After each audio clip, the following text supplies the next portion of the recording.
Bueno, buenas tardes, estimadas amigas y estimados amigos valientes que se animaron en esta noche inhóspita, hay que decirlo, de concurrir a nuestro centro. También buenas tardes a quienes desde el streaming nos están siguiendo para el CEDIDOS, Centro de Difusión de la Doctrina Social Cristiana. Es un gran gusto dar inicio a esta mesa redonda que titulamos El futuro del trabajo y recibir a dos personas expertas que justamente nos van a compartir su reflexión. Tengo aquí a mi lado al estimado doctor Hugo Barreto, catedrático de Derecho Laboral, subsecretario del Ministerio de Trabajo y Seguridad Social.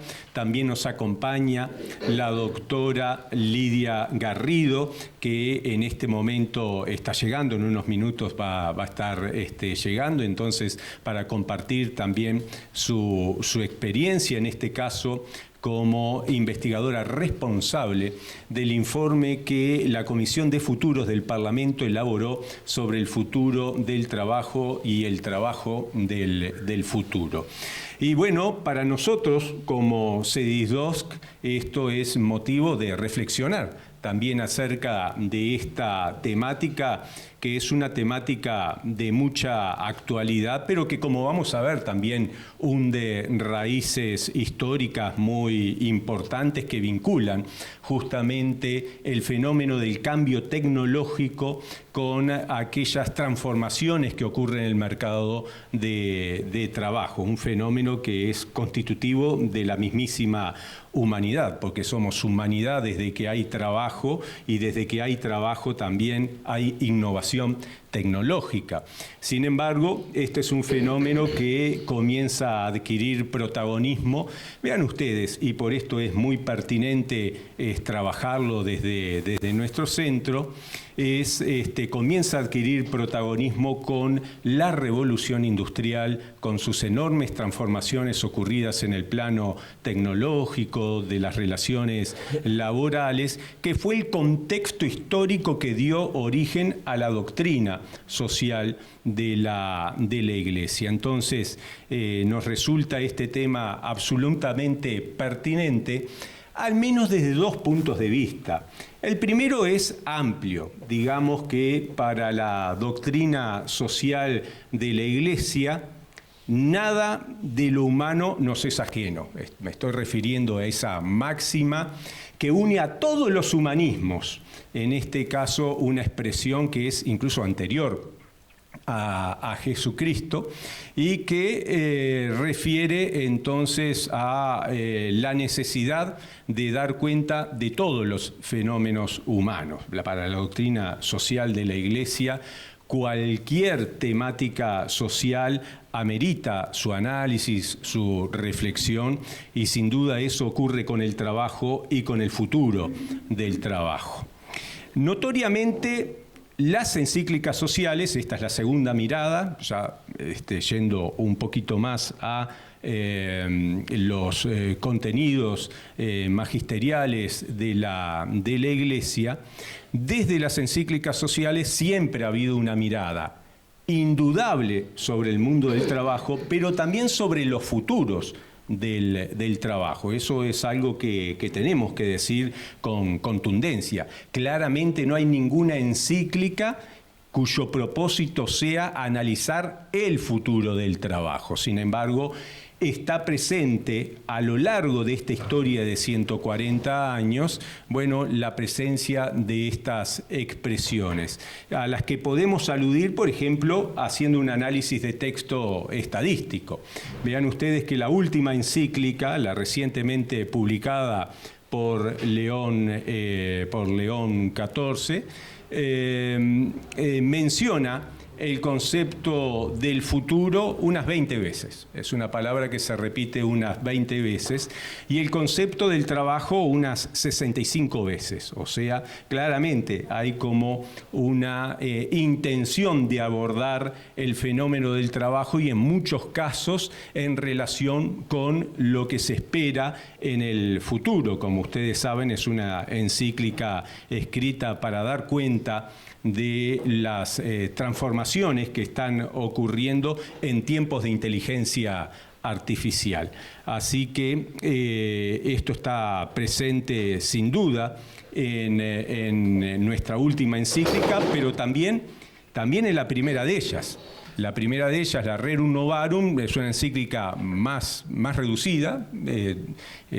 Su extensión es aproximadamente la tercera parte de la extensión de la última. Aún así, el concepto de futuro se reitera en 6 oportunidades y el del trabajo en 45 oportunidades. Es una encíclica muy centrada en las transformaciones que en la época ocurría sobre el mundo de trabajo.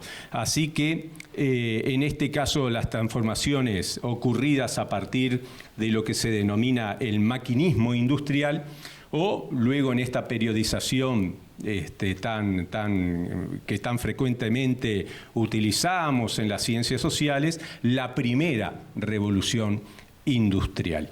Ahí, por ejemplo, León XIII mencionaba el papel, mirando el futuro, Hugo, el papel que tenían las asociaciones de obreros, ¿no? El papel relevante y fundamental que cumplían las asociaciones de obreros para asegurar, en vistas al futuro, mejores condiciones laborales y mejores relaciones laborales, en un pasaje que sin duda es muy interesante desde el punto de vista de la prospectiva con la que se escribía esa encíclica. Sin duda, más allá de las encíclicas, el diálogo que el pensamiento social de la Iglesia ha tenido con las ciencias sociales es otra dimensión muy importante para contextualizar estos vínculos entre futuro del trabajo y magisterio social de la Iglesia. Pensemos en el papel relevante que ha cumplido la Pontificia Academia de las Ciencias Sociales del Vaticano, creada ya en el año 1994 y que desde sus inicios, ya en la década del 90, montó algunas actividades particularmente dirigidas al análisis y a la reflexión sobre el mundo del trabajo y sobre el futuro del trabajo. Muchos seminarios y mesas redondas entonces se han llevado a cabo en el Vaticano a partir de entonces. Varios grupos de reflexión se han creado para seguir estas materias. En lo particular me ha tocado integrar algunos de ellos y participado reflexionando justamente sobre el futuro del trabajo a la luz del pensamiento humanista cristiano. Y bueno, esa es otra dimensión insoslayable para dar cuenta de los retos que tenemos de cara al futuro. Mencioné las ciencias sociales, entonces no puedo dejar de mencionar desde la sociología del trabajo la importancia que este tema tiene, la importancia también de analizar el futuro del trabajo a la luz de los hallazgos de las ciencias sociales. En ese sentido, remarcar que todo cambio tecnológico puede generar transformaciones en el mundo del trabajo, que sin duda estamos en presencia de una fase conocida como Industria 4.0, cuarta revolución industrial, donde hay una irrupción de algunas tecnologías que mueven especialmente a la reflexión acerca de qué futuro nos aguarda desde el punto de vista de los impactos de estas tecnologías en relación al trabajo.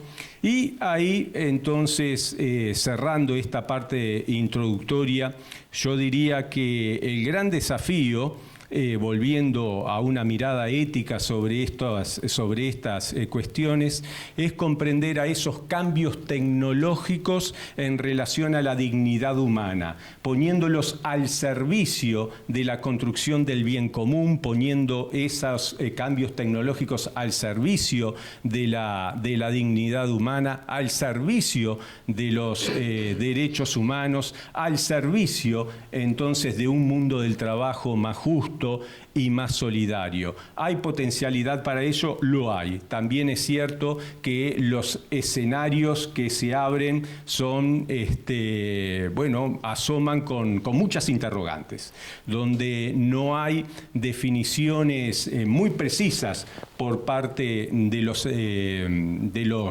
expertos. Hay informes que señalan que sin duda se van a perder en los próximos años algunos millones de puestos de trabajo fruto del impacto de algunas de estas nuevas tecnologías, pero que también se van a crear otros. Tenemos desde discursos que son más bien catastrofistas hasta otros que remarcan el hecho de que, cambios tecnológicos los hubo siempre hubo oficios y tareas que van a desaparecer, pero se esperará que se desarrollen otros. En fin, en este contexto y mientras aguardamos los resultados de lo que realmente pueda suceder y de cuánto disruptivo sea, por ejemplo, el impacto de la inteligencia artificial en el mundo del trabajo, viene al caso analizar la opinión de nuestros expertos. Por eso es que, en primer lugar, si me lo permiten, le vamos a dar la palabra a el querido Hugo Barreto, a quien conocimos hace muchos años ya, de nuestra actividad. ¿Te acordás, Hugo, en el CEALS, Centro de Estudios y Asesoramientos Laborales y Sociales, donde tuvimos unos años muy, muy lindos de trabajo junto a un gran equipo de abogados laboralistas? Luego nos unió justamente el trabajo en la Facultad de Derecho, la docencia en la Facultad de Derecho, en la carrera de Relaciones Laborales, en la carrera de Abogacía, en el posgrado de Derecho Laboral. Entonces, yo sé que Hugo reúne esa condición de experto en derecho del trabajo, experto en el mundo del trabajo más allá del derecho, pero también una gran sensibilidad social que lo coloca sin duda en un escenario muy favorable para poder compartirnos sus impresiones sobre el tema que nos convoca. Así que, Hugo, te escuchamos y con la seguridad de que tus aportes van a contribuir a esta reflexión colectiva. Bueno, gracias a Pablo. Es un gusto para mí estar y reconocer y reencontrarme con muchos amigos y amigas. Es la primera vez con todo que vengo al centro y no va a ser la última. En fin, quería así compartir algunas ideas con ustedes sobre esta cuestión del futuro del trabajo, bajo la premisa de que cuando, y Pablo en la introducción lo hace muy bien, cuando uno piensa en el futuro del trabajo, piensa o lo vincula inmediatamente a las innovaciones tecnológicas, al trabajo digital, a la inteligencia artificial, y ese es básicamente, diríamos, el encare que se le da al tema en los foros académicos, en la opinión pública. Nos atiborran siempre de información acerca de que se van a perder tantos puestos de trabajo, esta cuestión un poco catastrófica o apocalíptica que decía recién Pablo. Se escriben libros, se publican revistas, en fin, se incluye la temática en las campañas políticas. Pero antes de hablar de ese futuro del trabajo, yo quería hacer un listado, Pablo, de otros futuros del trabajo, porque ¿qué ocurre? Desde mi punto de vista, hablar del futuro del trabajo se desarrolla así como un automatismo, ¿no? Como si fuera un algoritmo. Bueno, inmediatamente vamos a la cuestión de la innovación tecnológica, porque es realmente la temática de fondo que a todos nos inquieta en un marco de gran incertidumbre, como bien decía Pablo. Pero el futuro del trabajo no es solamente el elemento disruptivo y lo que va a cambiar y lo que se va a transformar a partir de los cambios tecnológicos, sino que también es no solamente el cambio y la disrupción, sino que también son las líneas de continuidad. ¿Qué cosas del trabajo que hoy por hoy, o qué elementos, qué componentes del trabajo hoy por hoy se van a mantener en el futuro inmediato? Y yo quería poner entonces, antes de ir al foco principal de la exposición, hacer algunas referencias a estas líneas de continuidad que también componen el futuro del trabajo. Y me estoy refiriendo, por ejemplo, al trabajo informal. En América Latina, más del 50% de las personas que trabajan en promedio de los países trabajan en el sector informal, en algunos el 70% y más. Nuestro país es de los que tiene menores guarismos históricamente, ¿verdad? 22, 23, Pablo, ¿será? De los menores guarismos. De los menores guarismos de informalidad. Pero bueno, en el futuro el trabajo también va a ser trabajo informal, no se avisora que rápidamente pueda operar un cambio en ese sentido. Y también el futuro es el futuro del trabajo en condiciones de precariedad. O sea, personas que trabajan, no son informales, pero no se le cumplen no se cumplen con todos los derechos. Incluso se da la paradoja en los países receptores de inversiones extranjeras, se da la paradoja que muchas veces el trabajo precario, diríamos, se instala como un eslabón, como parte de la cadena mundial de suministros. O sea, en una punta hay una extraordinaria innovación tecnológica en los países centrales, pero los últimos confines de esa cadena, que en general ocupa a personas de los países del sur, hay trabajo precario. Entonces el trabajo precario es también parte del futuro del trabajo. Y es parte también del futuro del trabajo la desigualdad. Este es todo un debate que no es para esta noche, ¿verdad? Pero cómo impacta la desigualdad entre lo que, diríamos, se apropia el capital y lo que se destina al salario. La desigualdad cada vez es mayor, no tengo que decirlo. Y esa desigualdad, además, en el mundo del trabajo, convive, así como nosotros decíamos que el trabajo informal convive con la innovación tecnológica en la cadena mundial de suministro, en el caso de la desigualdad también se da otra paradoja. Convive la mayor desigualdad posible con la sensibilidad, con la idea de muchos trabajadores de que son autónomos. O sea, en el contrato entre un repartidor que cuenta con una motocicleta o con una bicicleta y una gran multinacional, hay una desigualdad extraordinaria, pero sin embargo se percibe, incluso por los mismos trabajadores, de que hay una relación de trabajo autónomo, que ellos son empresarios, en fin, emprendedores. Entonces, el futuro del trabajo es también una forma de acentuar la desigualdad y de cambiar también la sensibilidad respecto del trabajo. Otro aspecto u otra línea de continuidad que lamentablemente también la vemos presente en el futuro del trabajo, o es parte de los desafíos del futuro del trabajo, es el elemento discriminatorio, la discriminación. Ayer o antes de ayer creo que hemos sido todos partícipes no, hemos sido espectadores de un hecho terrible ocurrido en la televisión, en que se le falta el respeto a una periodista de una forma inusual, diríamos, por calificarlo de algún modo. O sea que la discriminación es también una característica, no solamente en el eje empleador-trabajador, o sea, en el eje vertical, sino también en el eje horizontal, entre trabajadores. No por casualidad, además, uno de los convenios últimos de la OIT sobre violencia y acoso en el trabajo se ocupa no solamente de la violencia y el acoso entre el empleador y trabajadores o entre trabajadores, sino también con clientes, con proveedores. O sea, amplía la esfera del mundo del trabajo, no solamente a la relación salarial.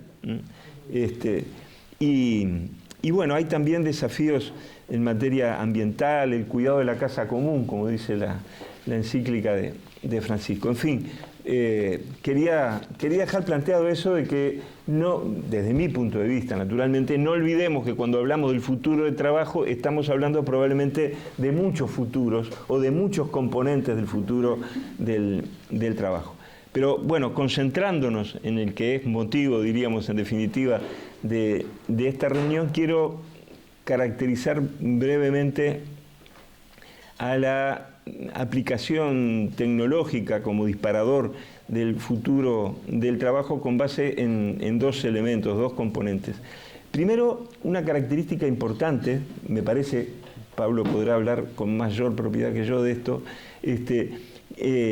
que lo distingue esta cuarta revolución industrial, o como se llame, de otras, de las revoluciones anteriores, y es que la dinámica del proceso está muy concentrada, absolutamente concentrada en unas pocas corporaciones a nivel mundial.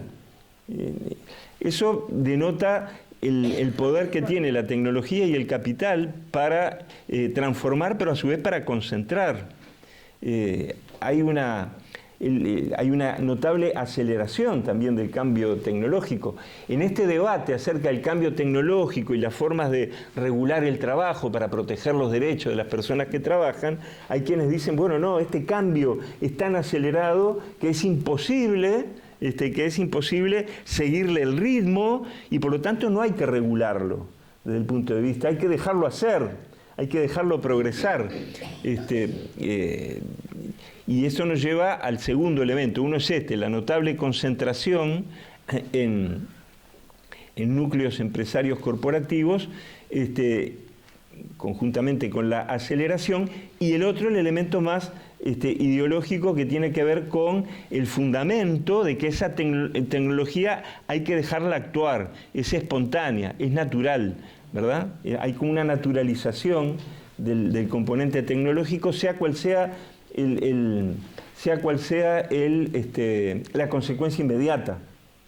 A la larga se va a crear empleo, se va a recomponer, se van a recomponer las cosas, en fin. A la tecnología no hay que obstaculizarla, hay que dejarla actuar, va a promover progreso en sí misma. Toda regulación es una demonización, así lo dicen, es una demonización de la tecnología.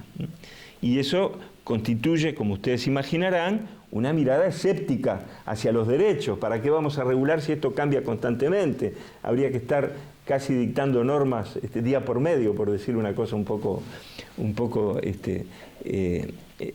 absurda. Con esto cambia también el lenguaje. Hay algún pasaje muy interesante allí en la encíclica a la que hacía referencia Pablo, de León XIV. Dice, la revolución digital está modificando la gramática de los conflictos, dice, y esto fue luego retomado desde ya por algunos teólogos, Emil Secuda, por ejemplo, acerca de esta cuestión de la gramática de los conflictos. Dice en el numeral 183 de la encíclica, a la guerra visible se suman formas híbridas, ataques cibernéticos, manipulación de la información, campañas de influencia y automatización de decisiones estratégicas. La inteligencia artificial entra en estos procesos como factor de aceleración en un contexto en el que muchas tecnologías son intrínsecamente ambivalentes, dice León XIV. Lo que nace para proteger puede convertirse rápidamente en ataque, y la frontera entre protección y agresión tiende a difuminarse. Y la encíclica lo sintetiza en esa locución, en esa frase de los cambios en la gramática de los conflictos. O sea, atrás de esto hay también un cambio cultural. Incluso se imponen unas nuevas tecnologías que uno no sabe muy bien qué alcance tienen. En el mundo del derecho, que es del que yo vengo, hasta hace poco no existía el término, por ejemplo, trabajador logueado. ¿Qué cosa es un trabajador logueado o trabajadora logueada? Sin embargo, la ley uruguaya de trabajo en plataformas refiere al trabajador logueado, a los algoritmos. Hay una terminología también del trabajador como colaborador. A la empresa no llamarle empresa, llamarle directamente plataforma. O sea, hay como una especie de desaparición de la materialidad del trabajo. No es trabajador, es colaborador, no es empresa, es una plataforma automatizada. Hace pocos días compareció ahí en la Comisión de Asuntos Laborales del Senado un colectivo de trabajadores de una de las empresas de transporte de pasajeros que trabajan con base a una aplicación, y los trabajadores mismos se preguntaban cuál es la dirección física de la empresa. A tal punto que luego la comisión nos citó a nosotros, al Ministerio de Trabajo, para ver, bueno, dónde se domicilia esta aplicación. Y es cierto que no es sencillo a veces la identificación. Recientemente, este año, hubo dos novedades de extraordinaria importancia a nivel internacional. Porque ¿qué pasa? Acá hay una característica común a muchísimos países. Cuesta muchísimo a los países regular, reglamentar, dictar normas sobre trabajo en plataformas. Y la mayor parte de las veces se hace con legislaciones débiles, ¿verdad?, que no dan cuenta de esa desigualdad entre trabajador y empleador. En fin, pero por lo tanto, siendo que es difícil la regulación a nivel nacional, ustedes imaginen, el poder de estas empresas es inmenso, lo que se está dando es una especie de desplazamiento. Se está tratando de regular a nivel internacional. Y por lo tanto, en la Organización Internacional del Trabajo, este año, en junio, se adoptó un convenio internacional sobre trabajo en plataformas. Una gran noticia. Se adoptó en la conferencia, ustedes saben, la OIT es un organismo de Naciones Unidas tripartito, se adoptó en la conferencia y luego queda a cargo de los países la posibilidad de ratificarlo por ley en los países de cultura democrático-liberal como el nuestro. En fin, quedará entonces al albur de los países. Pero bueno, esa es diríamos, una buena noticia. Hay un convenio internacional que los países tienen a disposición para ratificar, y una vez que lo ratifiquen, ¿verdad?, son ley, son norma vigente. Y hubo otro instrumento, otro documento interesante, que no tiene carácter normativo, que era la memoria del director general de la OIT. La memoria es como el mensaje central que el director de la OIT plantea en cada reunión de la Conferencia Internacional del Trabajo que se realiza anualmente. Esa memoria o ese mensaje se denominó un momento decisivo, aprovechar la inteligencia artificial para promover el trabajo decente. Es un documento muy interesante sobre el cual quiero hacer en este rato algunos breves comentarios. Hay un comentario que es esencial y que lo vi reflejado en el documento del Parlamento, en el estudio sobre el futuro del trabajo, y es la preocupación en torno a la gobernanza. Toda esta idea que yo les decía hoy, un poco este planteo ideológico en el fondo de que a la inteligencia artificial o a la tecnología hay que dejarla actuar, que si uno la regula mucho lo que hace es asfixiarla, no dejarla desarrollar, etcétera, lo que hace en definitiva es dejar en manos de unos pocos, ¿verdad?, el futuro del trabajo, entre otras cosas.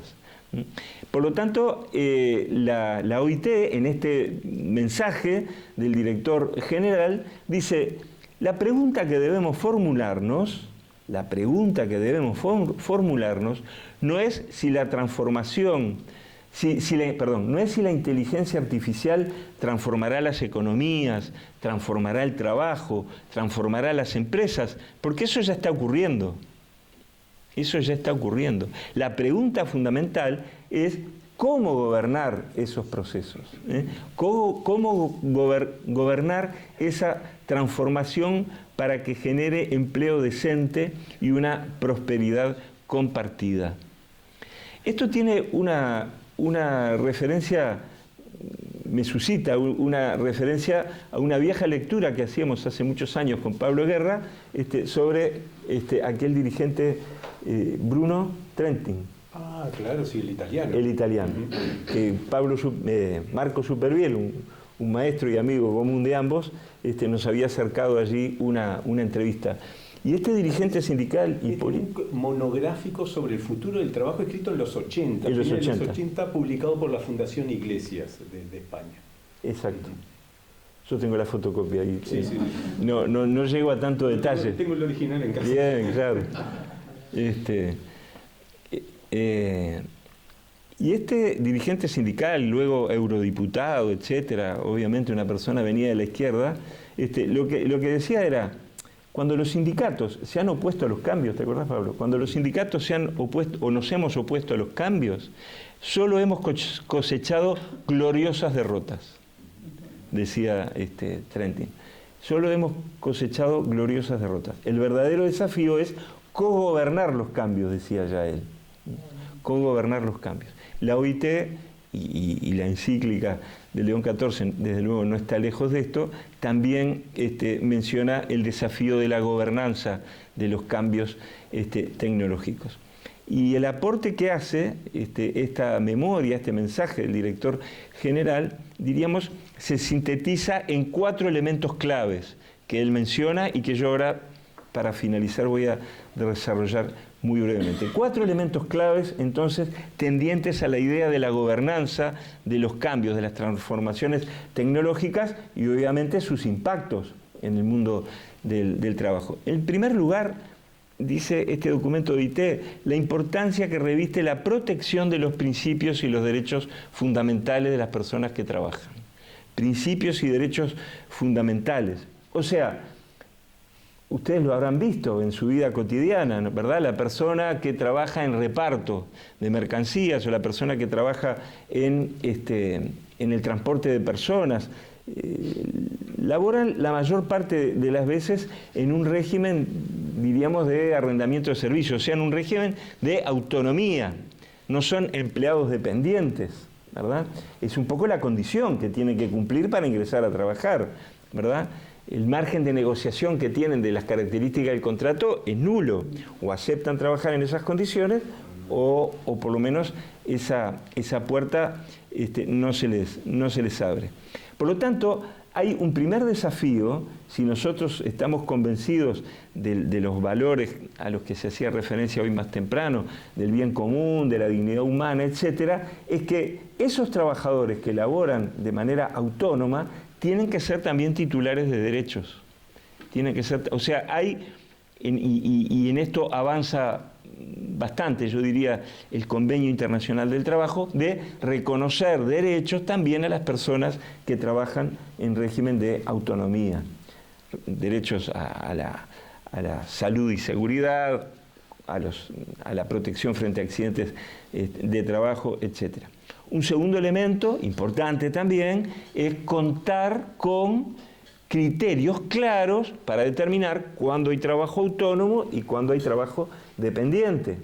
Ustedes saben que en el Uruguay la inmensa mayoría de las sentencias sobre esta disyuntiva son, ¿qué cosa? En favor, diríamos, de reconocer que existe trabajo dependiente. Pero claro, hay que llegar a un tribunal judicial, hay que llegar a una instancia judicial. Por lo tanto, hay un desafío, les reitero, de generar derechos para las personas que trabajan de manera autónoma. Y el tercer elemento, el tercer componente de este primer bloque de derechos y principios fundamentales es contar con un derecho a la protección y a la información sobre lo que se llama la gestión algorítmica del trabajo.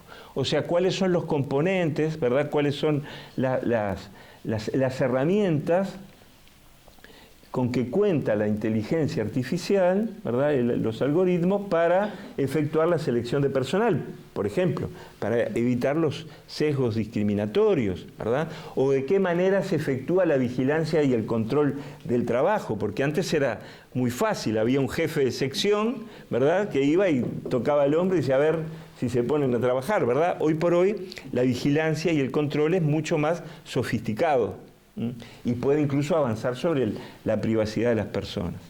Un segundo elemento, este es el primer bloque entonces de claves del futuro del trabajo, de los derechos o de la gobernanza. Un segundo elemento es facilitar las transiciones, porque ¿qué pasa? Si bien es cierto, o parece ser cierto, que el uso de la inteligencia artificial y de las nuevas tecnologías lo que producen más que destrucción de puestos de trabajo es transformación,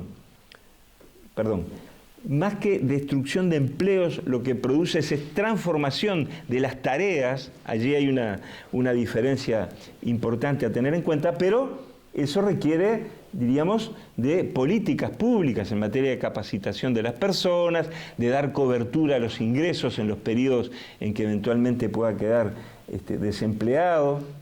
Probablemente entonces el resultado final no sea catastrófico, pero en la transición es dramática. La transición puede llegar a ser dramática. El tercer pilar es la protección social. Como les decía, asegurar ingresos, acompañar la fluidez y la posibilidad de que una persona pueda cambiar de empleo sin sufrir las consecuencias de esos periodos que se llaman de carencia, o sea, periodos en que no tiene suficiente protección. Y el último, el cuarto de estos elementos que tienen que ver con la gobernanza es el papel de las instituciones y del diálogo social. Esto es verdaderamente clave. ¿Por qué? Porque a veces incluso el diálogo social se lo ve por ciertos círculos como competitivo del mundo de la política. Y dicen, bueno, no, acá la gente vota ciertos partidos políticos que gobierna el Parlamento. El diálogo social no tiene nada que decir.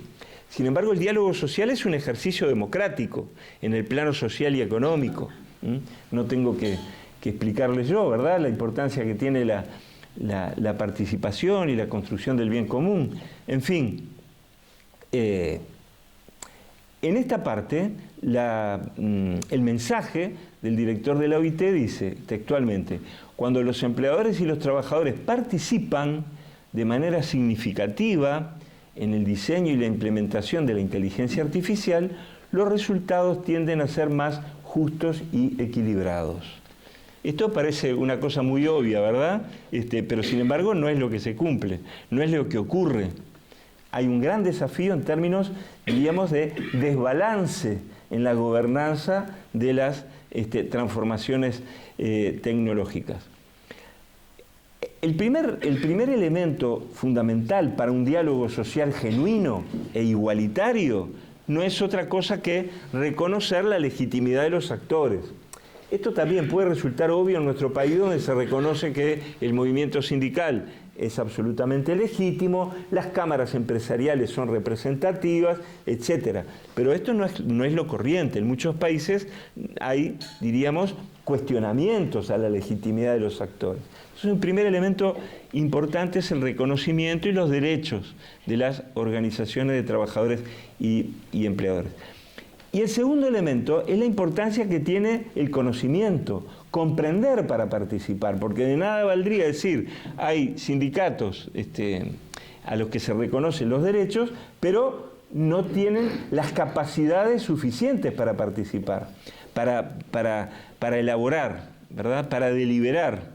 Quiere decir que la cuestión de las capacidades es clave, el derecho a ser informados, el derecho a ser capacitados. Y por último, dentro de este último bloque de la importancia del diálogo social y de la institucionalidad, es que aún en países como el Uruguay, donde hay una institucionalidad muy fuerte en materia laboral, existe los consejos de salarios, ¿verdad? Hay una institucionalidad muy fuerte. Eso no quiere decir que estemos, diríamos, en condiciones de implementar rápidamente estos desafíos que tienen que ver con la gobernanza de las transiciones y de la gobernanza de la evolución tecnológica. Hay, por un lado, algunas prácticas que deben superarse en el sentido de admitir, esto es muy importante, admitir los procesos propios que tienen los trabajadores de plataforma para constituirse, que no son, en muchos casos, son trabajadores y trabajadoras refractarias a la idea de sindicalizarse, vienen de experiencias en otros países negativas desde ese punto de vista y no fácilmente entran en la lógica local de la sindicalización. O sea, allí hay un proceso a realizar. Y hay también desafíos en torno a que la negociación tripartita en nuestro país está pensada, diríamos, para una realidad, diríamos, pre-inteligencia artificial. Por lo tanto, habrá que darle un lugar también a las empresas que utilizan plataformas y a la inteligencia artificial para que tengan un ámbito identificable, indiscutido, legítimo, bueno, para dar pie justamente a este diálogo y a esta, en el fondo, negociación de las condiciones de los cambios y la negociación de las condiciones de trabajo. En fin, esto era lo que Pablo y estimados y estimadas quería dejar como algunas reflexiones y algunos planteos sobre el futuro del trabajo entendido como transformación tecnológica, pero teniendo en claro que hay todos otros futuros del trabajo que son los que intenté dejar simplemente esbozados al inicio.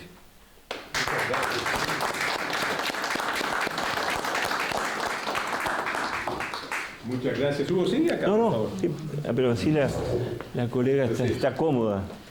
Le damos la bienvenida. Lidia, gracias por estar.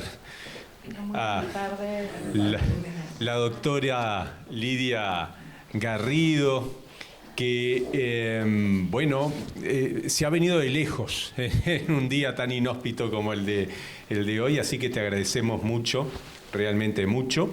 Llegaste cuando estaba comenzando el doctor Barreto, entonces, pero Lidia, nos gustaría que nos compartieras tu experiencia, tus reflexiones sobre el futuro del trabajo y sobre todo un documento muy lindo en el que estuviste participando, fuiste autora, directora del documento que se titula El futuro del trabajo y el trabajo del futuro, y que fue elaborado por la Comisión de Futuros del Parlamento, que es un documento muy interesante, lo estuvimos leyendo hace algunos días, y yo creo que poco divulgado, Lidia. Entonces, probablemente esto sea una oportunidad para conocer un poquito más tu formación en estos escenarios de futuro, pero para que también nos compartas algunas de las conclusiones de ese informe. Así que en este marco y sin más, te damos la palabra y te vamos a estar escuchando muy atentamente. Bueno, muchas gracias. Muy buenas tardes a todas y a todos. El futuro es así, a veces llega tarde. Mis disculpas, no es que esté tan lejos, pero bueno, se suponía que iba a llegar 17:45 a la terminal. Bueno, como sabrán, el tránsito está fatal, el día está fatal hoy. Y además, no sé quién es de Nacional, pero me enteré en el camino que... No son muchos, no te preocupes. No, bueno, me imagino porque no estarán acá, estarán atendiendo el partido. Así que, están acá. Bueno, bien. Bueno, muchas gracias por la invitación. Muchas gracias a todas y a todos por estar acá en este día. A CEDI2, a Pablo Guerra, al doctor Hugo Barreto y a ustedes. ¿Por dónde empiezo? Tengo varios sombreros invisibles, pero varios sombreros. Uno de ellos es que soy antropóloga y me especializo en el cambio, justamente, en el cambio sociocultural. Y muy vinculado, entre otros vectores de transformación, pero bueno, hay que reconocer que lo tecnológico genera una atracción, ¿no? Muy importante. Humanos podríamos decir que hemos coevolucionado con la tecnología a través de millones de años. Lo único que, bueno, estamos con una clase de tecnología en particular muy diferente, hasta donde sabemos. Otro de mis sombreros es que soy futurista, no futuróloga, no tengo la bola de cristal, tampoco el turbante, tampoco tiro cartas. A ver, son distintas maneras de relacionarnos con el futuro, todas respetables. Lo bueno es hacer explícito las bases, los supuestos en los cuales se apoyan. Mismo dentro del área de los estudios de futuros hay distintos enfoques que parten o se apoyan en distintos supuestos, en distintas bases conceptuales, en distintas también hipótesis de partida.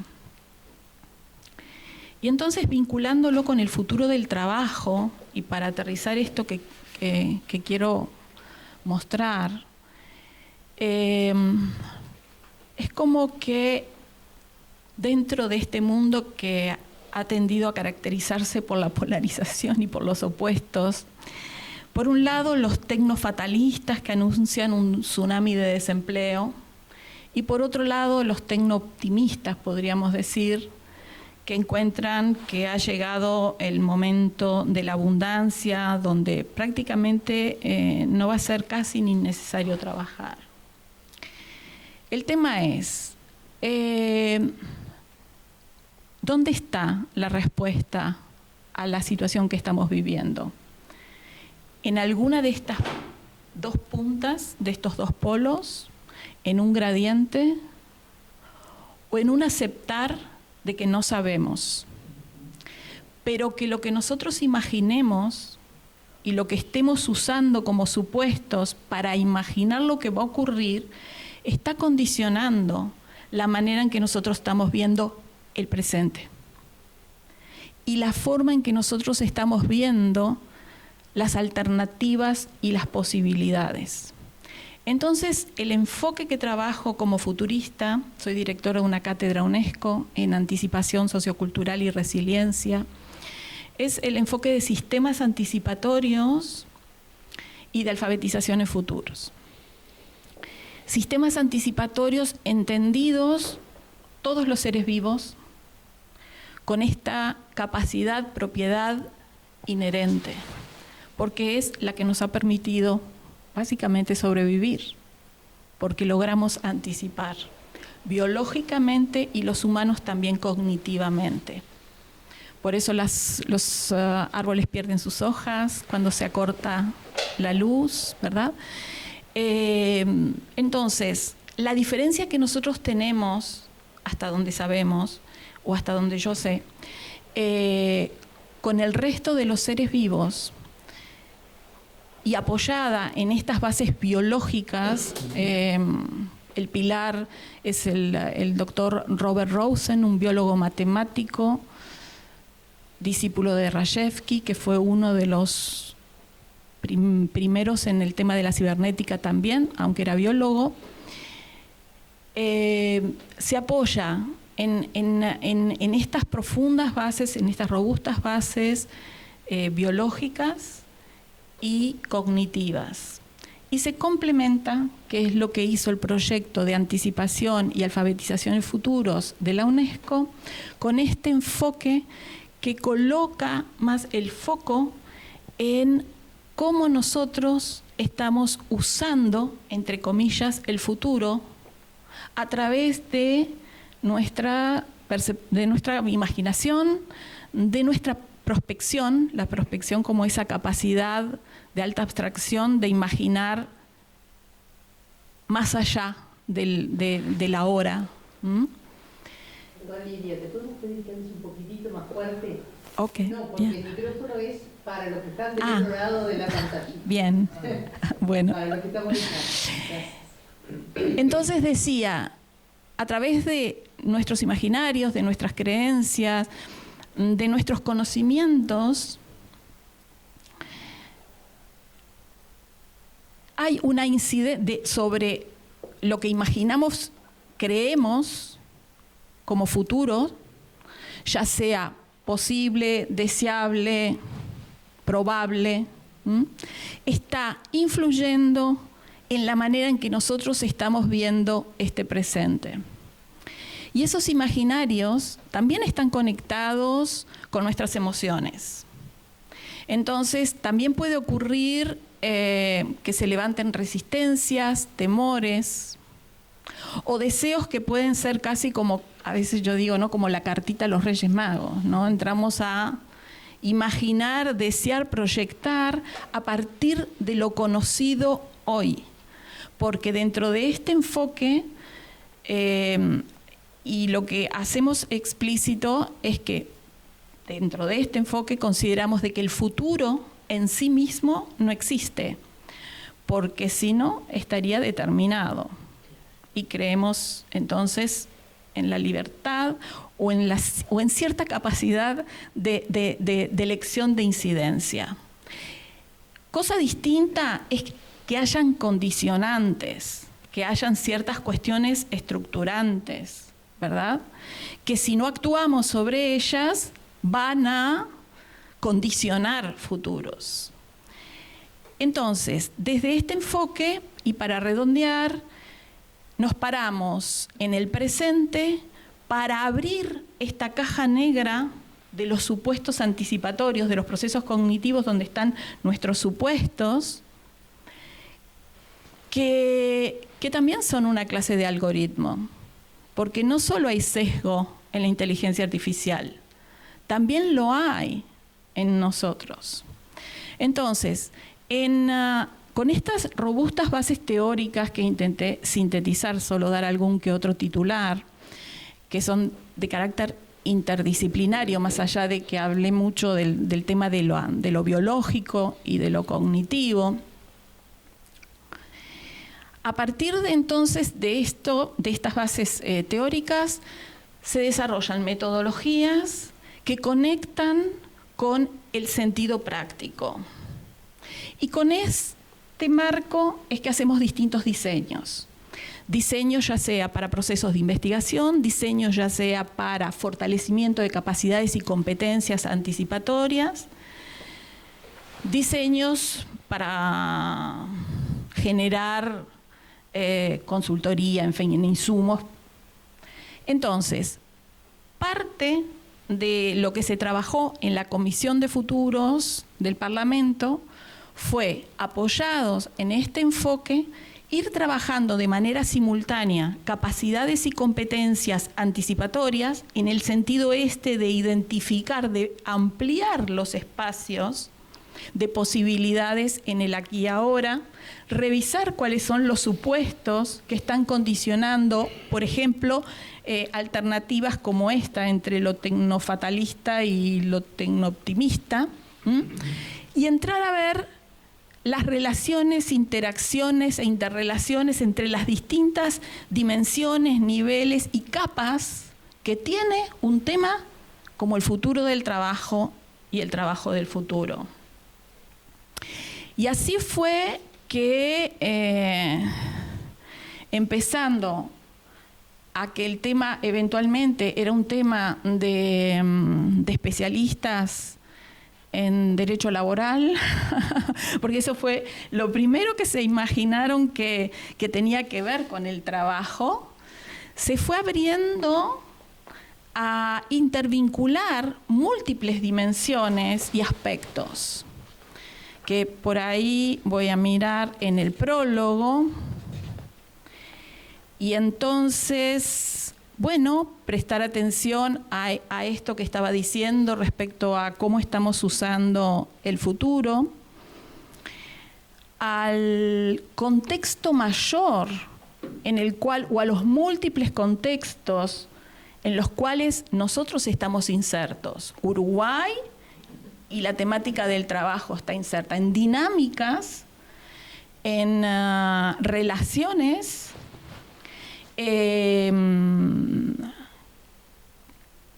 a las cuales estamos intervinculados, donde tenemos a veces muy poca capacidad de incidencia, pero ese contexto lo tenemos que conocer. ¿Para qué? Para poder ampliar ese espacio de posibilidades donde están las alternativas para cuando llega el momento de la toma de decisión. Entonces, en esto que dije es como abrir también el proceso decisorio y empezar por revisar cómo estamos planteando los problemas, ver si hay una forma distinta de replantearlo, si entramos otros parámetros, otros vectores, otras variables para mirarlo, trabajar en ese espacio de posibilidades, ampliar las alternativas, analizarlas, informarse, para recién después tomar decisiones mejor informadas. En los primeros 3 pasos, el proceso fue un proceso abierto, en el cual participaron multiplicidad de actores, desde expertos en distintas áreas, instituciones, organizaciones y en distintos formatos. Tuvimos mesas de trabajo en formato taller, seminarios, en formatos también que se adaptaron, más amplios a nivel social, en la forma de encuestas, de focus groups. También entrelazamos otras actividades, como por ejemplo la segunda Cumbre Mundial de Comisiones de Futuros que se realizó en el 2023 en nuestro Parlamento y nos visitaron más de 70 representaciones parlamentarias del mundo, donde la temática fue inteligencia artificial, en este contexto cambiante y por supuesto vinculado a democracia y a parlamento y a temáticas, entre ellas también los cambios que impactarían en el trabajo. Para esa actividad, que duró 3 días oficialmente en el calendario, estuvimos trabajando 9 meses, ¿tá? El tiempo de toda una gestación. ¿Para qué? Para generar interacción entre los múltiples actores a nivel, digamos, nuestro, de Uruguay, y también a nivel latinoamericano y global. Pero sobre todo a nivel de Uruguay. Y hay intercambios con la academia, con la organización de trabajo, con empresarios, con distintos ámbitos de gobierno, con las universidades. Entonces, fue una manera de ir colocando la temática y sus múltiples miradas, para entonces darnos cuenta de que el contexto de cambio nos colocaba muchísimos desafíos. Y entre ellos, lo primero que emergió fue esta tensión entre cambio y permanencia, porque no todo es cambio. Hay cuestiones que también queremos que se mantengan o queremos mantenerlas. El tema entonces es entrar a distinguir qué es lo necesario para cambiar, adaptar o generar las condiciones para que emerja lo nuevo y qué queremos mantener. Inmediatamente lo que emergió también fue la vinculación directa que tiene esta temática con la educación. Y respecto a la educación, en particular, con los modos de aprender, donde el aprendizaje, y por eso finalmente el título del trabajo fue el futuro del trabajo, el trabajo del futuro para una sociedad intensiva en aprendizaje. Este es un concepto que lo ha trabajado mucho Riel Miller, que fue quien lideró este proceso en la UNESCO, es un canadiense. Pero esto emergió como casi el pilar, es decir, bueno, tenemos que, esto ya no es solo problemas del sistema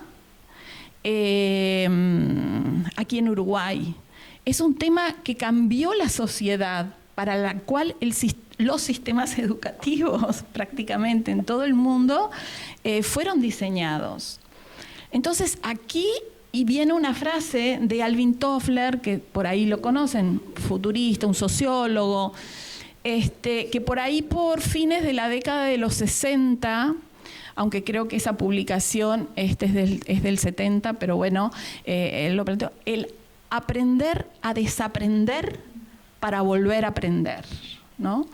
Él ya estaba evidenciando las transformaciones que la tecnología que se estaba gestando, ¿no? Desde después de la Segunda Guerra Mundial o en el entorno de la Segunda Guerra Mundial, con el nacimiento de la cibernética y demás, la década de los 60, bueno, esto él lo visualizaba hacia fines justamente del siglo XX. Bueno, tal vez ahí hubiera sido necesario ya habernos dado cuenta de todo esto. Nos tomó más de 2 décadas de retraso. Ahora justamente en el Parlamento, hago un paréntesis, se está llevando adelante una consulta pública y participación multiactores sobre el tema de niñas, niños y adolescentes en entornos digitales e inteligencia artificial. Y todo esto, bueno, ustedes estarán al tanto, las problemáticas que se están evidenciando o que nos estamos dando cuenta, porque evidencia había desde mucho antes, ¿no? Del problema con las redes sociales y con la adicción que genera. Entonces, las redes sociales tienen más de 20 años. Y esto se conecta también con el enfoque que le digo que nosotros trabajamos en fortalecimiento de capacidades y competencias anticipatorias, para darnos cuenta antes, transformar el futuro en el presente, antes, realmente teniendo capacidad de incidencia. Pero si nosotros no distinguimos qué es lo nuevo que está viniendo, pero no solo ver la punta del iceberg, necesitamos mirar hacia abajo, ¿no? ¿Qué es lo que lo está construyendo? Entonces, ahí hago un salto, pongo en suspenso esta publicación y me voy a algunas notas que hice pensando en qué compartir con ustedes hoy. Y nosotros estamos mirando y prestando más atención a un nivel más práctico, sí, pragmático, pueden llamarle otros, concreto, instrumental, de lo técnico como herramienta. Pero resulta que el contexto de época en el que estamos va mucho más allá del tema herramienta, de lo tecnológico como herramienta. Es un tema de una frontera científico-tecnológica que nos está desafiando, que la hemos generado como humanidad, ¿no? Nos está desafiando a un cambio, realmente, como dicen, no son cambios en esta era, sino que digamos, no es una era de cambio, sino es un cambio de era. Entonces, más allá de una tecnología con propósito general, como se le está reconociendo hoy a la inteligencia artificial, y tecnología con propósito general, es por ejemplo la electricidad, ¿tá? Entonces, nosotros pensemos, por ejemplo, hagamos un ejercicio de imaginarnos en fines del 1800, a fines del siglo XIX, cuando lo que existía para iluminarse eran velas o algo equivalente, ¿verdad? O para movilizarse, caballos, carretas y recién había algún que otro ferrocarril. Este tipo de tecnologías y de transformaciones no fue simplemente enchufar a la electricidad. Hubieron toda una serie de transformaciones entrelazadas a la electricidad como cambio tecnológico o al motor a combustión también como cambio tecnológico. Pensemos entre ellas un modo de producción y de relaciones en la producción diferentes, como fueron las primeras fábricas. Pero también el surgimiento de la clase media, también oportunidades y modos de vida diferentes, distintos a los que existían 50, 100 años atrás. El tema es que las transformaciones de la frontera científico-tecnológica que hoy tenemos van mucho más rápido, son mucho más potentes, profundas y entrelazan todo lo conocido prácticamente. Entonces, ¿a qué voy? A que no es únicamente inteligencia artificial. Y esta clase, porque más allá que se diga hace 70 años que tenemos inteligencia artificial, esta clase de inteligencia artificial es mucho más reciente y es totalmente distinta. Y es tan distinta que es la primera vez, hasta donde sabemos o hasta donde yo sé, que nosotros como humanos interactuamos con una alteridad, ahí estoy poniendo un concepto desde la antropología, en lenguaje natural. Entonces, nosotros podemos pensar bueyes que tiran de una carreta, que fueron sustituidos por un tractor, ¿no? Una transformación tecnológica importante. Podemos pensar hoy en la automatización de esos tractores y se manejan a control remoto. Pero el tema de la inteligencia artificial, esta clase de inteligencia artificial, es muy diferente, porque la interacción es con nuestro cerebro. Entonces, en este contexto, que además se complejiza con otras tecnologías, por ejemplo, con las neurotecnologías, con la biología sintética, con la nanotecnología, nos está colocando en un, no sé, no diría estadio, porque entonces sería creer que son fases como evolutivas, que de alguna manera hay un cambio, ¿no? Pero que son cualitativamente distintas. Las instituciones que nosotros tenemos, nuestros contratos sociales, nuestros acuerdos, nuestros modos acordados, corresponden a una sociedad y a un tiempo que no es el de hoy. Y hoy nosotros seguimos viendo tal vez con los lentes del ayer, porque eso es lo que nos pasa. Por eso es que llegamos tarde generalmente. Porque los supuestos que usamos para decodificar esa realidad que estamos viendo es a partir generalmente de la experiencia previa, de lo conocido.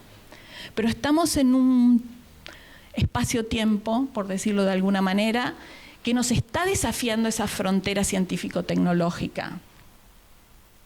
Entonces, es para hacer un poco de contrapunto y de provocación, a mí me gusta eso, a lo más concreto y bien importante que tú planteabas y de lo cual nos tenemos que ocupar y de lo cual, más allá de este enfoque y en este informe, está planteado como para que haya esas bajadas concretas. Aquí lo que quiero traer y compartir con ustedes es un poco esa necesidad de empujar un poquitito para ver si nos animamos a imaginar lo que ya está, pero no del todo terminado. Entonces, ahí es donde tenemos la posibilidad de incidencia, la capacidad de poder transformar antes esos futuros. Pero si pensamos de que hay una plataforma, y no me estoy refiriendo a las plataformas tecnológicas a las que tú estabas mencionando antes, sino como base científico-tecnológica, donde la nanotecnología, ¿verdad?, que es el manejo a escala millonésima de milímetro de partículas, ¿no?, donde se crean materiales, está entrelazada con la biología, y ahí la biología sintética, y con la inteligencia artificial, y ahora con la computación cuántica y con las neurociencias. Y entonces, reconocer, por ejemplo, y resignificar, voy a tomar solo un hecho. Julio del 2025, el año pasado, China, su presidente, junto con 7 ministros, se firmó un plan de ruta 2026-2030 para el desarrollo de los chips cerebrales, de neurotecnologías, como frontera comercial. O sea, no solo como las neurotecnologías dicen que se están desarrollando para, ayudarnos con problemas neurodegenerativos, Alzheimer y otros problemas cerebrales, mentales, o mismo de senescencia, ¿no? de envejecimiento, sino como frontera comercial. Entonces, estamos en un mundo donde si pasa en China o pasa en Estados Unidos o pasa, no sé, en cualquier otra parte, estamos entrelazados, es interdependiente. Por lo tanto, no se trata únicamente de herramientas, desde mi perspectiva, aquí traigo mi manera de mirarlo. Esa es una dimensión, la dimensión instrumental. Hay una dimensión biológica, cognitiva, que como humanos, como especie, nos toca. Y hay una dimensión social, como humanos, que también se resignifica con todas estas tecnologías. Y estamos a tiempo en la medida de que nos informemos más, participemos más y podamos tener mayor capacidad de incidencia en esa gobernanza anticipatoria que es como plantea este informe. Este informe, como les decía, se basa en 7 ejes. El eje primero, identificando diferencias y permanencias, es decir, esa tensión, esa pulsión entre cambio y permanencia. El eje 2 tiene que ver con nuevas destrezas para el siglo XXI. El eje 3 tiene que ver con sociedades longevas. Este es otro de los vectores de transformación del mundo en el que estamos y que tiene que ver con el trabajo y tiene que ver con todas nuestras instituciones. Nuestras instituciones fueron pensadas para un promedio de vida de 50 a 55 años y lo que hemos venido haciendo han sido ajustes, reformas, algunas actualizaciones. Pero cuando entramos en un contexto social tan cualitativamente distinto, necesitamos repensarlas. El eje 4 es la gobernanza del trabajo del futuro hacia una transformación inclusiva y sostenible. En este eje hacemos énfasis, en distintas alternativas que tienen que ver, por ejemplo, con las propuestas de renta básica universal, que tienen que ver también con sistemas de cuidados, que tienen que ver, y sobre todo el énfasis se ha puesto en las relaciones intergeneracionales, porque también el contexto de época que nos toca vivir ya es de múltiples generaciones, donde nosotros, creo que aquí todos los que estamos, nacimos en un mundo totalmente analógico y nuestros hijos estuvieron en la transición, pero probablemente quienes tienen nietos son los niños que vemos hoy, están naciendo en un mundo donde lo digital tiene una prevalencia muy importante y sobre todo para la interacción, para las relaciones. Yo recordaba en un programa que bueno, me invitaron hace justamente una semana, lo distinto que había sido mi niñez y lo que yo agradecía de esta cuestión más de lo interpersonal, de la cercanía, del haber crecido en una casa grande, no el edificio, sino la constitución de la casa, porque son españoles, ¿no? Entonces la casa española, ese concepto de familia ampliada. Y de haber estado aprendiendo con una abuela a coser, con la otra a cocinar, con mis abuelos, un abuelo a dibujar planos, en fin. Entonces, estímulos totalmente distintos. Leía Agatha Christie, porque es lo que tenía una de mis abuelas, que le cantaba las otras elecciones, yo que sé, leía esas cosas. Entonces,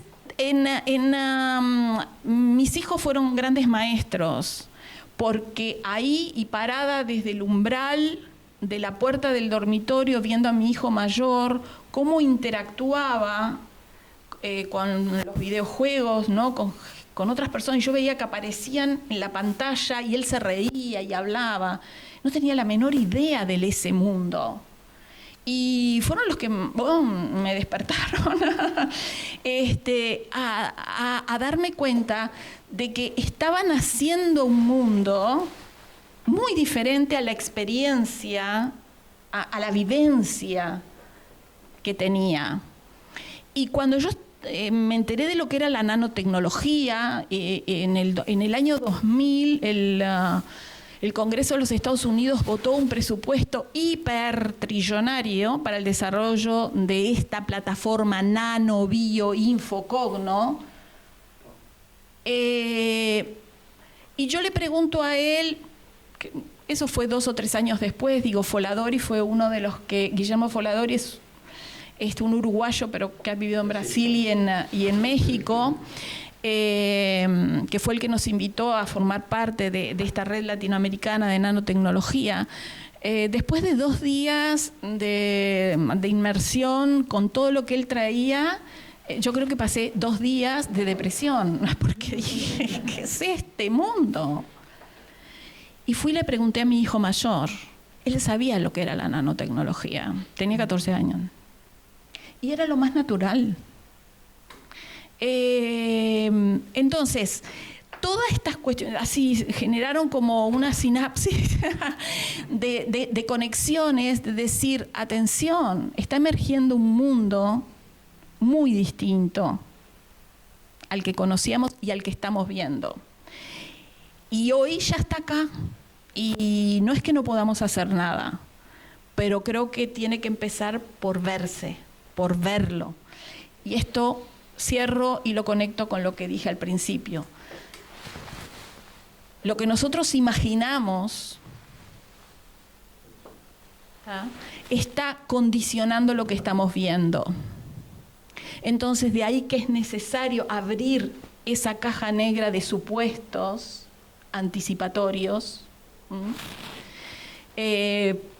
para revisarlos, para cambiarlos, experimentar con ese cambio, ver si empezamos a ver distinto, si aparecen esos ajá. Aparte tengo un sombrero de que soy gestáltica, ¿no?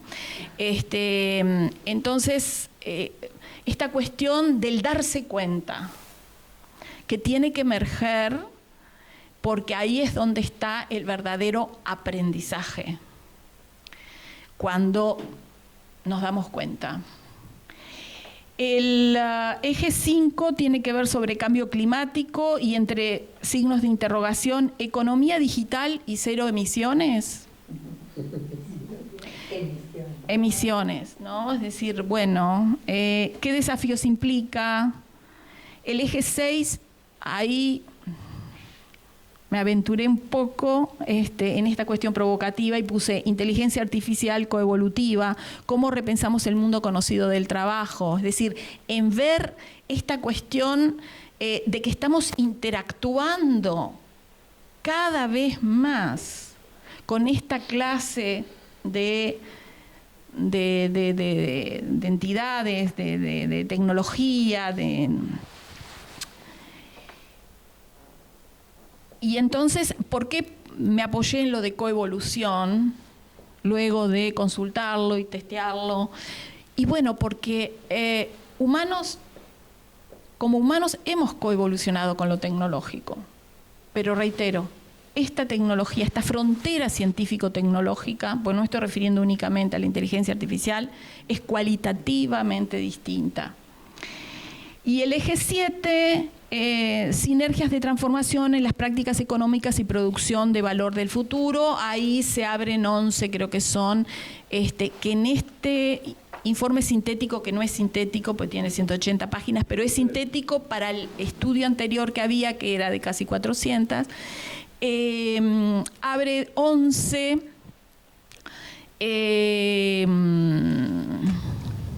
dimensiones que a Uruguay pueden, digamos, o le servirían como para comenzar a conversarlas, ¿no? Aquí no había nada terminado, definido, cerrado. Y, por ejemplo, para cerrar también de manera provocativa, porque, bueno, rápidamente, que estamos hablando, bueno, de la inteligencia artificial, la automatización y robótica, energía renovable y almacenamiento, movilidad autónoma, digitalización y comercio, novedades en materia de sistema de construcción. Digo, ese, por ejemplo, es algo importante, porque como industria y como fuente de trabajo, la construcción ha sido bien importante en Uruguay y está cambiando de manera acelerada. Después bioeconomía, biotecnología, salud digital, biotecnología médica, y el 9, biotecnología y fermentación de precisión. Fermentación de precisión, ¿saben lo que es? Bueno, permite producir proteínas y compuestos alimentarios de alto valor, según los estudios, con menor huella ambiental y sin requerir cría animal. Estamos hablando de eso, lo mal llamado carne sintética o leche. Y bueno, y hay países como Nueva Zelanda, como Dinamarca, que se han propuesto, por ejemplo, al 2030 el 50% de su producción fuera por fermentación en precisión. Puede ser o no una elección nuestra. El tema es, esto está dentro de la frontera científico-tecnológica. No sé cómo evolucionará, pero también vemos que aparte de la frontera científico-tecnológica y sus evoluciones, hay también evoluciones culturales. Cada vez más hay gente que no elige comer productos derivados del sacrificio de animales, ¿verdad? Entonces, esto también tiene que ver con el trabajo, tiene que ver con nuestra economía, con aspectos que le hacen a Uruguay en su identidad también. Bueno, si tienen alguna pregunta, dejo por acá porque yo puedo seguir y seguir.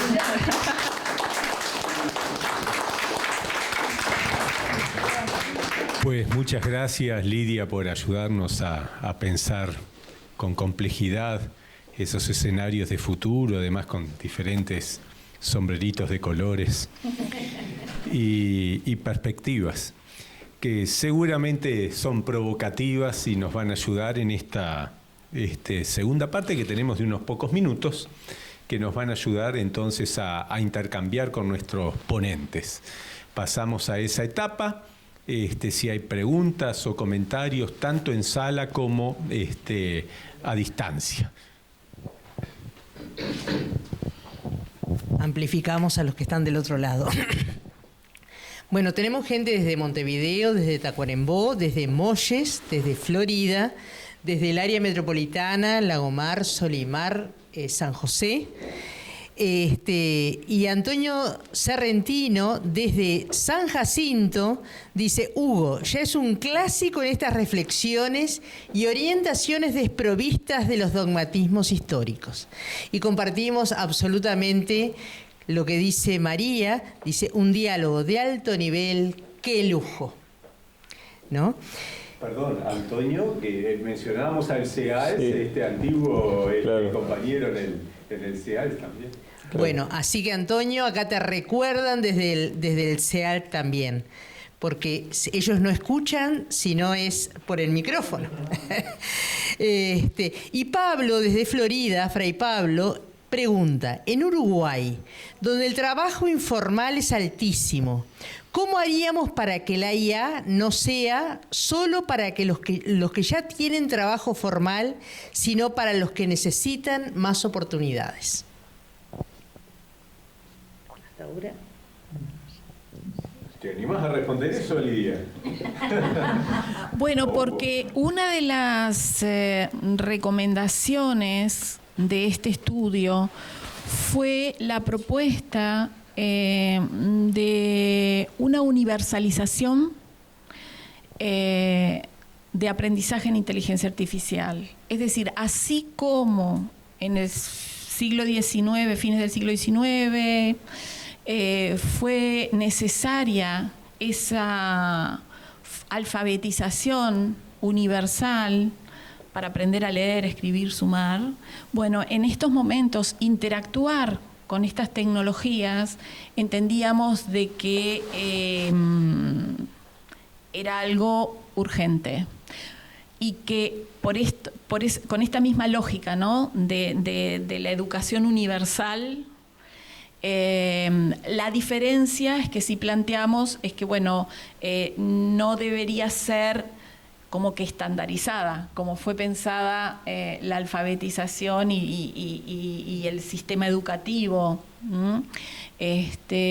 tradicional, llamémosle, sino que se pueda tener acceso, y eso fue parte de muchas conversaciones, fue una temática que comenzó a aparecer por el 2000, creo que fue 21, 2022, y la fuimos conversando, y dentro de las recomendaciones fue que justamente, como se dijo, Uruguay, nosotros tenemos muy buenas condiciones institucionales, tenemos a Ceibal, tenemos además las instancias de participación, de diálogo social, pero tenemos los centros MEC, o sea, tenemos llegadas a territorio relativamente fáciles, accesibles. Entonces, pensar en un programa de alfabetización masiva, y fue parte de lo que hoy ya se está implementando, porque hoy ya lo tiene INEFOP, creo que el Ministerio de Trabajo por lo menos lo está colocando también, o no sé si en coordinación con INEFOP, después CUTI también lo tiene, LATU, o sea, hay muchas iniciativas en estos momentos como para universalizar, ¿no?, en ese sentido de universalizar, ¿no?, de que llegue a todas y todos capacidades de formación en inteligencia artificial. No sé si ustedes quieren tomar la pauta. Sí, creo que con esto funciona, ¿no? Sí. Llegué antes, lo que pasa entonces me colocaron aquí. Yo entiendo que la pregunta se vincula un poco con la primera parte de la intervención, pero abundo un poquito más en eso. Los estudios sobre el trabajo en relación a la inteligencia artificial y el trabajo en plataforma, lo que dicen mayoritariamente en la OIT es ese sentido un tanto ambivalente sobre el efecto que pueda tener el trabajo en plataformas, por ejemplo, en materia de informalidad. Porque, ¿qué ocurre? El trabajo en plataformas tiene la virtud de significar un acceso sencillo al trabajo. Basta que la persona cuente con algún medio de locomoción, pero no requiere una formación, por lo menos en esos estadios más básicos del trabajo con base en aplicaciones informáticas. Ahora, esa virtud, diríamos, de facilitar hacia la formalidad, convive también con el otro elemento que colocábamos al inicio, que es un acceso en esos tramos al empleo sin las características de la protección social plena, diríamoslo así, porque existen algunas limitaciones que hace que incluso conviva hasta con la propia informalidad. Hay una recomendación de la OIT, creo que es la número 202 o 204, ahora no recuerdo, que cuando caracteriza a la informalidad ubica algunos rasgos que tienen que ver con el trabajo tal cual se presta en las plataformas. Por eso que les digo que la sola aplicación de la tecnología no es una solución que satisfaga desde el punto de vista del bienestar y de la aplicación de los derechos. Lo que se necesitan allí son políticas públicas, pero no políticas públicas exclusivamente desde el lado del control y de la sanción, imaginemos la inspección del trabajo, etcétera, sino que políticas públicas en una integralidad mayor. Acá Lidia mencionaba recién el INEFOP, en fin, hay una serie de instituciones en el mundo del trabajo, el cooperativismo, que pueden, diríamos, prestarle mayor fortaleza institucional a ese empleo que ciertamente se va creando a través de las plataformas. Pero es un empleo, reitero, que en el estadio actual, y en muchos casos, no digo que sea absolutamente generalizado, no presenta las características suficientes de protección social.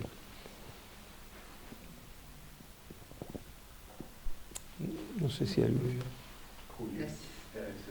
El micrófono. Bueno, primero que nada voy a aclarar que soy docente, voy a hablar de educación. ¿Ustedes creen que este fenómeno que está ocurriendo ahora de alguna manera genera una distancia, pensando en lo anticipatorio que sería la educación en su momento, ¿no?, para prepararme para el futuro, que de alguna manera está generando descreimiento en la educación formal tradicional y dándole valor a la educación alternativa que me soluciona rápidamente el problema, me prepara para el trabajo, por ejemplo, lo que INEFOP y demás? Digo, también puede ser un fenómeno del presente y del futuro. ¿Me expliqué, no?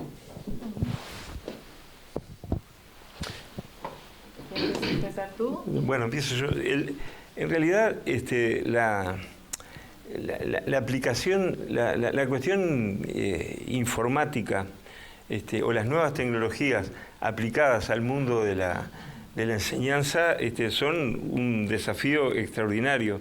En esa idea que decía recién Lidia de desaprender. Yo creo que los docentes tenemos que desaprender muchas cosas, no solamente desde el punto de vista del método de enseñanza, sino también de la forma de evaluar, diríamos, los aprendizajes. Allí en lo poco que me tocó participar en la Facultad de Derecho, en mi función docente, ha sido justamente en esa trinchera, diríamos, no de defender lo existente, sino de ir hacia una mejor comprensión de las formas de aprender y de evaluar. Ha existido un debate sobre el tema del uso de la inteligencia artificial. Yo creo que otra vez volver a las ideas de Trentin, ¿no? Dar batallas que se sabe que se van a perder, porque no es posible detener desde ese punto de vista la evolución, sino que lo que debería hacerse, debería ensayarse son modos distintos de evaluar el producto de una evaluación. Y el otro elemento que me llama la atención también para darte al menos alguna idea, no digo ni siquiera una respuesta acabada, ni mucho menos, es que la tecnología hoy por hoy es de muy fácil acceso también. Casi cualquier persona puede tener un celular y de esa manera el celular ha dejado de ser desde hace muchísimo tiempo un simple teléfono. Le seguimos llamando teléfono, pero en realidad lo que menos tiene es de teléfono casi, es una computadora portátil. Por lo tanto, es sí posible que tenga una incidencia muy grande en la enseñanza formal a partir de las formas de enseñar y de aprender y de evaluar, que es el punto que más me ha cuestionado en los últimos tiempos, y en esa forma de acceder a modos distintos. Hoy el conocimiento, otra vez de nuestros hijos o de nuestros nietos, como decía Lidia, es mucho más amplio que el que yo tenía cuando leíamos la revista Charoná. Aprendíamos a través de ese tipo de materiales. O sea que desde ese punto de vista creo que sí tenemos que ser optimistas y abrirle una gran puerta, diríamos, a la innovación tecnológica desde ese lado. Tenemos una preguntita. ¿Me permites que quiero decirte algo? Que creo que más que un cambio tecnológico se trata de un cambio cultural. Uh-huh. Y lo que sí necesitamos es reimaginar desde el sistema como sistema a todo el resto, ¿no? Nuestras prácticas, los contenidos, la pedagogía, la didáctica, o sea, hay que repensarlo. Hay un texto de la UNESCO, creo que es 2022, que dice Reimaginando la educación, que está bien interesante. Entonces, estamos frente a un gran desafío, donde, es fundamental el acompañamiento de los docentes en estos procesos, tal vez con énfasis en otras cuestiones que pasan a ser como muy importantes, necesarias. La capacidad crítica, reflexiva, ética, de valores, de relaciones interpersonales, la creatividad, lo emocional también, porque hay que manejar los miedos, los temores y permanente. Estamos en un mundo de incertidumbres, con algunos archipiélagos de certezas, dijera Morán, ¿no? Este es el contexto que nos toca vivir. Entonces, es como cuando el COVID, 2-3 semanas antes de que nos tocara a nosotros, veíamos, probablemente, no sé si a ustedes les pasó, pero yo lo he conversado con muchos otros, me pasó a mí, pero lo he conversado a ver si la vivencia era la misma. Cuando veíamos algunas imágenes y mostraban, ¿no?, aeropuertos o transporte público y todo el mundo con mascarilla, y uno decía, ¿qué es eso?, ¿no? Y 2-3 semanas después o 4, ya estábamos todos con mascarillas. Y tuvimos que atravesar un gran periodo de incertidumbres, a los cuales no todas las sociedades, no todos los gobiernos lo entendieron y tomaron las mismas medidas porque lo decodificaban de forma diferente. La diferencia que tiene ese contexto, pero que nos puede llevar a lo que es esa vivencia frente a lo no conocido, que me cuesta orientarme porque sigo con los lentes de lo conocido. Entonces, ¿esto qué es? Me descoloca, levanta resistencia, levanta temores, no quiero saber nada, ¿no?, del tema. Hoy estamos en un contexto que podríamos decir que tiene algunas partes equivalentes en cuanto a no conocidos presentes, con la diferencia, de que en el COVID, si bien no sabíamos lo que éramos, se llamaba COVID-19, ¿no? Tenía un nombre y se supone que habían algunos especialistas y expertos que, bueno, creíamos que podían darnos información, conocimiento, apoyo. Este contexto en el que estamos viviendo, con esta frontera científico-tecnológica, es mucho más difícil de evidenciarla, de verla, sobre todo para nosotros, los mortales de a pie.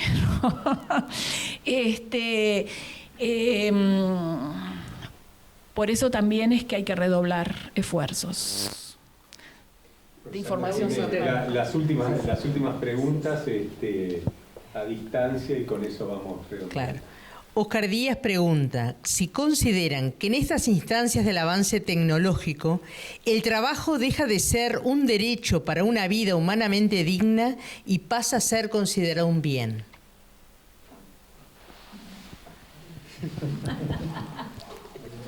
Yo creo que el trabajo es consustancial a la vida humana. No termino de apreciar bien el sentido del bien, entiendo quizá como un patrimonio de la persona, y eso lo puedo vincular yo, que siendo un patrimonio de la persona es un derecho propio de la persona. Entonces no veo que pueda entenderse como una especie de cuestión dialéctica entre lo que es un bien y lo que es un derecho. Entiendo entonces que bien es un patrimonio propio de la persona, un saber hacer, el cumplimiento de una vocación, lo veo desde ese lado, y el derecho tiene que ver con atributos y condiciones con que debe contar el ejercicio mismo de esa actividad o de ese patrimonio. No lo veo como contradictorio, francamente, pero quizás se deba a que no termine de entender o no tengamos el mismo sentido de las palabras, porque a veces estas cuestiones son más de palabras que de ideas. No sé si alguno de ustedes quiere decir algo al respecto. Muy bien, bueno, entonces vamos redondeando, si les parece, saludando especialmente a nuestros invitados. Fueron intervenciones que sin duda nos dejan resonando una serie de cuestiones. Esto es para seguir discutiendo, analizando, debatiendo, reflexionando en nuestras casas, imaginándonos ese futuro. Así como hace algunos años atrás, en las clases de nuestras universidades, le decíamos a los estudiantes, bueno, en algún momento vamos a entrar a un supermercado y en la línea de cajas ya no vamos a tener trabajadoras que nos despachen ese pedido, sino que van a venir las cajas automáticas, así como en algún momento los trabajadores bancarios decían, bueno, en algún momento vamos a dejar de pasar, de hacer una fila con un cheque para cotejar la firma, después hacer otra fila para cobrar, etcétera, sino que van a haber máquinas dispuestas en las calles donde uno entra con una tarjeta y sale con dinero, que esas cosas parecían impensadas. Bueno, en un futuro próximo seguramente vamos a pedir una pizza y va a venir un dron a dejar la pizza, o vamos a tomar un Uber de esos que tanto tiempo ha llevado para que el ministerio regule, pero en este caso sin un trabajador al volante. Son esas cuestiones bien prácticas, para no mencionar el caso de la educación. Julio, de hecho, en una de las sesiones de directiva decíamos, también habría que hacer un evento, pero solamente para trabajar los impactos de estas nuevas tecnologías en el sector de la educación y de cómo están transformando esas dinámicas. Bueno, todas estas son cuestiones entonces muy interesantes para seguir reflexionando. Antes del corte, dos invitaciones, porque hoy mencionábamos la magnífica Humanitas de León 14. Vamos a tener un taller el próximo sábado en el taller Nazaret, a partir de las 14 horas hasta las 19 horas. Están todos invitados, todos y todas invitadas. invitadas, y miércoles 29 vamos a tener una mesa redonda en el local del Instituto Humanista Cristiano Juan Pablo Terra, también coorganizado por el CEDI2, para continuar reflexionando sobre estas cuestiones. Así que antes de la venida del Papa seguramente van a haber una serie de instancias que nos van a ayudar a comprender esta encíclica, que de alguna manera tiene que ver con algunos de los aspectos debatidos en el día de hoy. Rosario, ¿qué tenés ahí? Tengo para nuestros conferencistas Muchas gracias. una atención y el recuerdo que tienen las puertas de nuestra casa abierta. Bienvenidos siempre y muchísimas gracias por estos aportes tan importantes para nosotros, los que ya somos más 60. Realmente no deja de impactarnos y don Pablo, bienvenidos siempre acá, los esperamos. Y bueno, muchas gracias por todos los aportes y por esa apertura de cabeza que nos hicieron a todos.